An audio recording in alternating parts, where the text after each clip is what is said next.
আপনি কি জানেন মদের কারণে রাশিয়া মুসলিম দেশ হয়নি? ইতিহাসের এক অদ্ভুত মোড়। ঘটনাটি শুনতে থাকলে ভিডিওটি শেষ পর্যন্ত দেখতে থাকুন। দশম শতকের কথা। পূর্ব ইউরোপের তখন কিভান রাজ নামের একটি শক্তিশালী রাজ্য।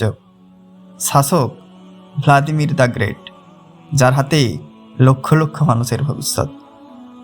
এই ভ্লাদিমির একদিন বসলেন এক অদ্ভুত ধর্ম বাছাইয়ের প্রতিযোগিতায়। ইসলাম ধর্ম, ইহুদি ধর্ম, রোমান ক্যাথলিক, বাইজেন্টাইন, অর্থোডক্স সহ সব ধর্মের প্রতিনিধিদের ডাকলেন, শুনলেন এবং যাচাইও করলেন। ইসলামের প্রতিনিধিরা এলেন। ভ্লাদিমির মনোযোগ দিয়ে শুনলেন সব কথা, কিন্তু যখন বলা হলো ইসলামে মদ হারাম, ভ্লাদিমির সেখানেই সিদ্ধান্ত নিয়ে নিলেন।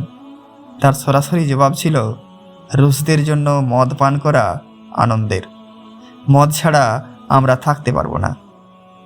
এটুকু প্রাইমারি ক্রনিকল এ লেখা আছে, মানে এটা কোনো গল্প না, তৎকালীন ইতিহাসের দলিলে থাকা একটা কথা।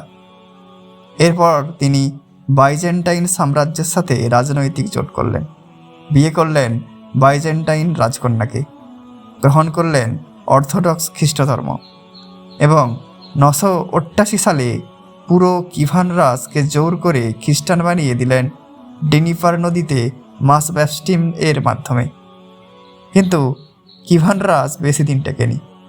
1240 সালে বাটু খানের নেতৃত্বে মঙ্গল বাহিনী পুরো রাজ্য ধ্বংস করে দেয়। রাজধানী কিয়েভ পুড়িয়ে ছাই করা হয়। প্রায় 250 বছর এই অঞ্চল মঙ্গলদের অধীনে থাকে। তবে একটা জিনিস মঙ্গলরাও ধ্বংস করতে পারেনি, সেটা বলো কিয়েভদের গ্রহণ করে যাওয়া অর্থোডক্স চার্চ। এই চার্চেই রুশ জাতির পরিচয় ধরে রাখল। পরে মস্কোকে কেন্দ্রিক রাশিয়া মঙ্গলদের হটিয়ে উঠে আসে।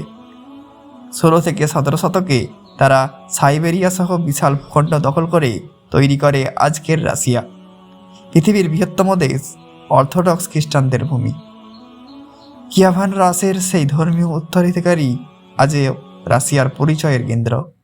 ইতিহাসের মোড় কখনো কখনো এত ছোট একটা সিদ্ধান্তে বদলে যায়, একটা পানীয়র কারণে আজকের রাশিয়া হয়তো সম্পূর্ণ অন্যরকম হতে পারত।